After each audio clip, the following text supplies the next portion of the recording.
guys? My name is Rage and we are back today with another Dark Dimension 3 video for you all. As you guys may have heard before, I previously unlocked Dark Dimension 3 in my first attempt in less than a month, and while this information is still fresh in my mind, I want to go over today in terms of the characters I've utilized, the ones I do personally recommend for those that are preparing for Dark Dimension 3 and looking to get into it in terms of being able to push ahead with success.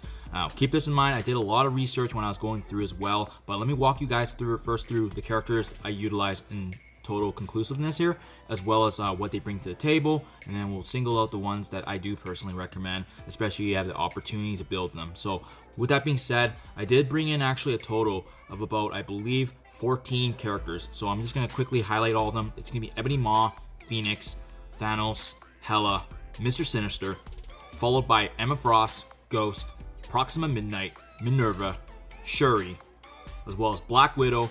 And then the three I utilized for the city nodes was Anti-Venom, Symbiote Spider-Man, and then Carnage. So with that being said that is the total characters I utilized. In terms of the ones I do recommend, we're just going to dive right into each one of them individually and what they can bring. And as well, like I said, you guys, if you can build them up, definitely do recommend. One of my most favorite was taking advantage of Ebony Maw. Now, Ebony Maw, he brings a lot to the table because he has a defense up and offense down. And this provides amazing value in Dark Dimension 3 when the characters are so powerful and you need that extra cushion to protect your team.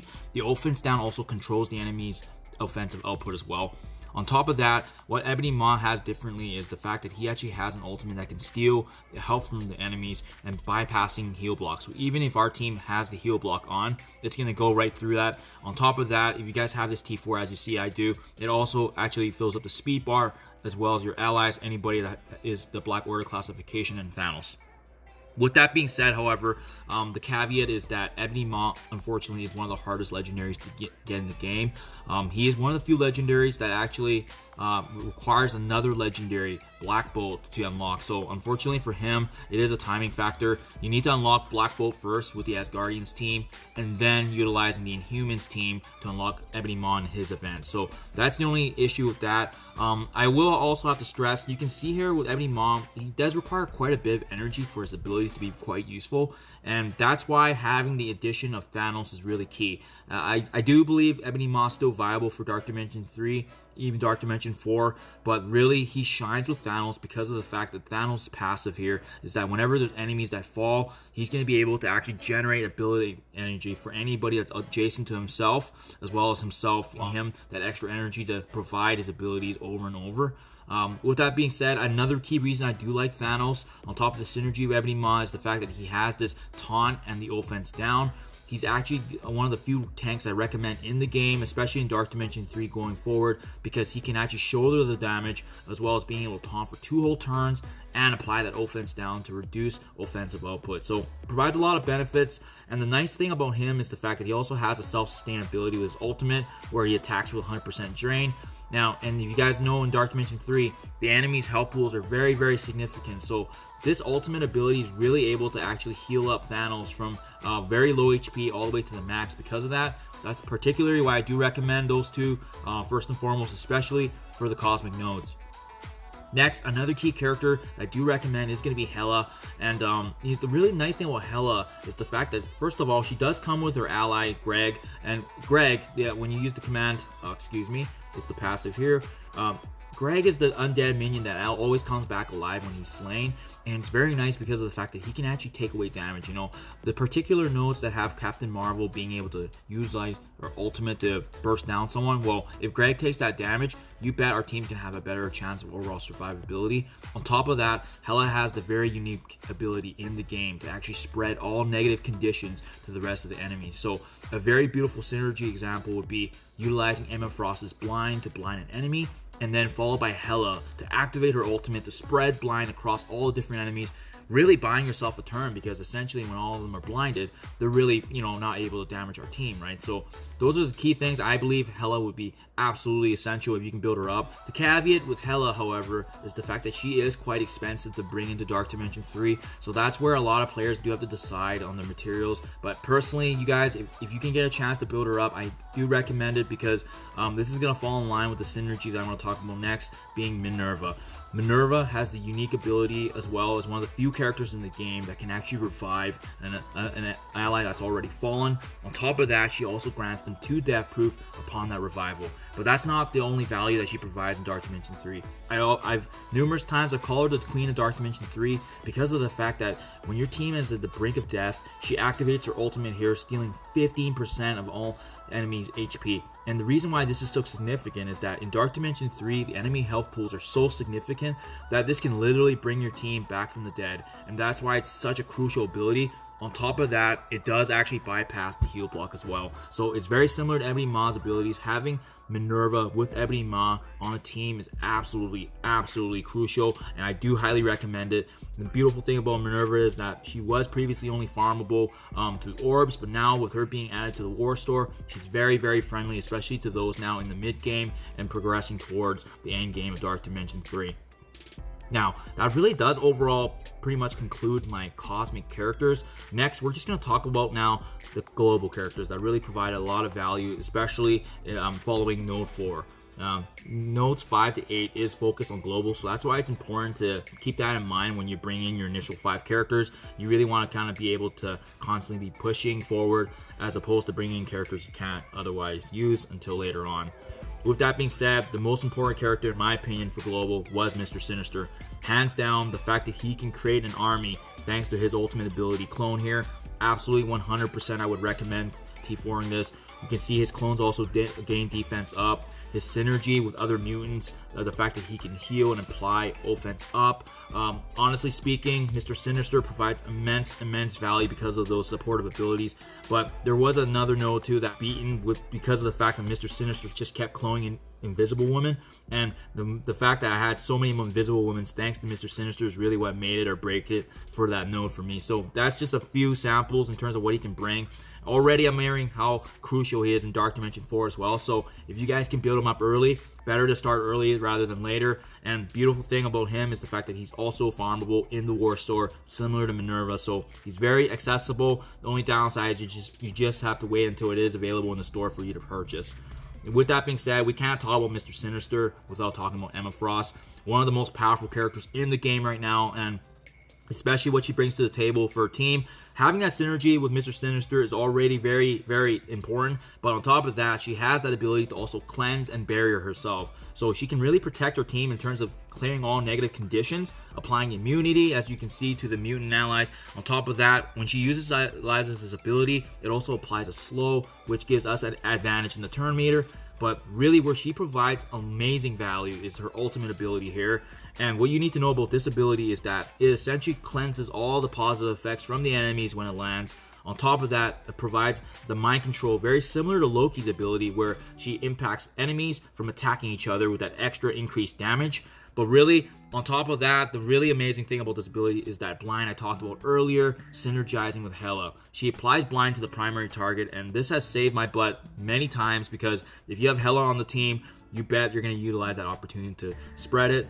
The only caveat, however, with Emma Frost is that she is quite hard to get in the game right now. She's not available. She was available through the milestones. So chances are, seeing how Symbiote Spider-Man came into the game, I do have a feeling that Emma Frost will likely be added to the milestone orbs, which is not the best way to farm a character, but better to have her in the game than not farmable, which is the current state. So hopefully they bring her back more, because I definitely see her as one of the most powerful mutant characters in the game, especially with her not being a legendary. The amount of value and her unique ability is just absolutely unwarranted, and I do recommend her if you guys already have her.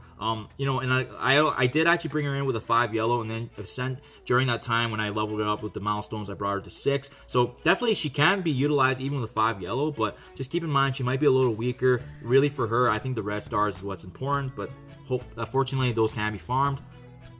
Next, we're going to talk about another Undertaker here that we, just recently being into the game, a lot of players weren't sure whether or not, Ghost was actually going to be viable. But let me talk about a couple things here. First of all, her special in the ability that she can actually transfer the positives from the enemy to herself. On top of that, she also inflicts negative conditions thanks to this ability. Absolutely amazing. And the beautiful thing about her is, very similar to Minerva and Ebony Maw, she actually has an ultimate here that actually attacks all the enemies for the damage percent, but in addition, stealing 15%. So this ability actually scales with the enemy's health as well and heals herself. And you can see, similar to those abilities, it also bypasses the heal block. And if that wasn't good enough, you guys, the really crucial thing about Ghost, why you bring her on board, is the fact that she can control the enemy's turn meter. And what I mean by that is you can see that her basic attack here can actually reduce the speed bar by 25%, taking away an enemy's turn potentially if you can do it right. Especially the key thing here is making sure she has the striker ISO 8, because this essentially allows her to have a double strike, especially when you have a raider or a skirmisher on your team, to allow that opportunity for the double strike. So that's really why I do recommend Ghost. She's an underdog right now in the game, and definitely I've already seen many players utilizing her for Dark Dimension 3, Dark Dimension 4. I think her value is just immense, and she has great survivability thanks to the fact that she also gets dodges. And then really, with that being said here, you guys, that's the main ones I do highly recommend. Another one for global that really made a key difference for me was actually Black Widow. For her, I don't have her built up as much as you can see here, but you can see even with her power being lower, she made a really key difference for me because of the fact that she actually synergizes with Ghost really well. Ghost already has that amazing ability to be able to steal health, inflict that negative conditions on them, but as well, I should have mentioned earlier that Ghost actually extends the negative conditions by 1 turn as well. So when you say that, synergizing with Black Widow here, Black Widow is one of the few characters you can bring in global that has a stun, and what you can essentially do is stun a character and utilize Ghost to extend that condition by an additional turn. Very similar to Symbiote Spider-Man special where he extends the negative conditions, but beautiful thing about her is the fact that she can actually be utilized in the global traits, right? And then as well, a beautiful reason I like Black Widow is the fact that she can benefit every team, because you can see here she gains stealth, which means she's protected,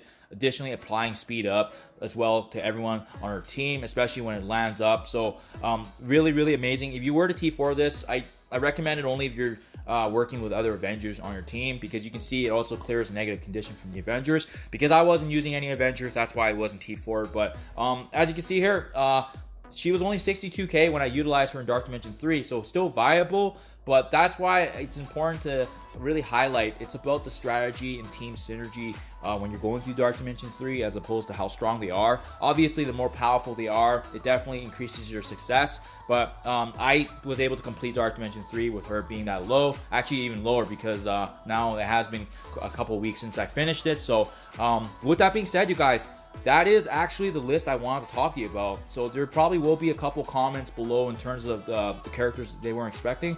But let me just reiterate that this is not by no means an exhaustive list.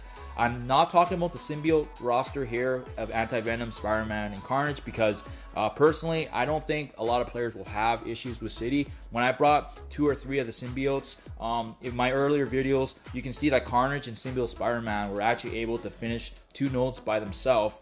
And then Anti-Venom, bringing him on board, really finished off the last 2 nodes. So I don't by no means think that these guys are not bad characters. It's just when you're recommending the characters to build upon for Dark Dimension 3, the city nodes are done at the very end, and by that time you'll have a really built up roster in preparation. So those 3 are very powerful characters, but I don't recommend them in the beginning, because you'll need to actually be able to complete the first 12 nodes without the symbiote roster, because they'll only add so much value, and then they'll be on park mode until you actually get to those city nodes.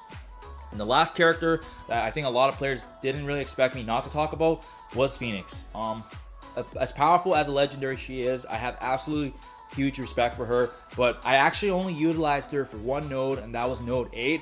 And I don't know if that's enough reason for me to recommend that for newer players, especially with her being a mutant and Mr. Sinister and Emma Frost also being fellow mutants. Don't get me wrong, Phoenix added amazing value for my node 8 and sped up quite a bit with her abilities. The only downside is with how the game is shifting right now, especially with newer characters coming out. We don't know what the meta is going to look like, and I feel like because of that, Phoenix is definitely losing her value in Dark Dimension 3 when you can bring in other characters. And again, I only utilized her for the 1 node, so personally, I didn't think that was that significant for me. It just saved me a couple of days in terms of being able to utilize her ultimate to kind of take down the enemies when she fell. But personally, you guys, if I had the mutant materials, I definitely would recommend Mr. Sinister and Emma Frost before Phoenix. Personally, that's where it worked for me. So hope this video was able to help you guys kind of paint a clearer picture in terms of who you can farm, the ones I do recommend. Personally though, these are the ones that really provide amazing value for me. So I hope this was able to help you guys progress. And please let me know if you have any questions or concerns. As always, do appreciate you guys checking out my channel and videos. And as always, I'll see you in the next one.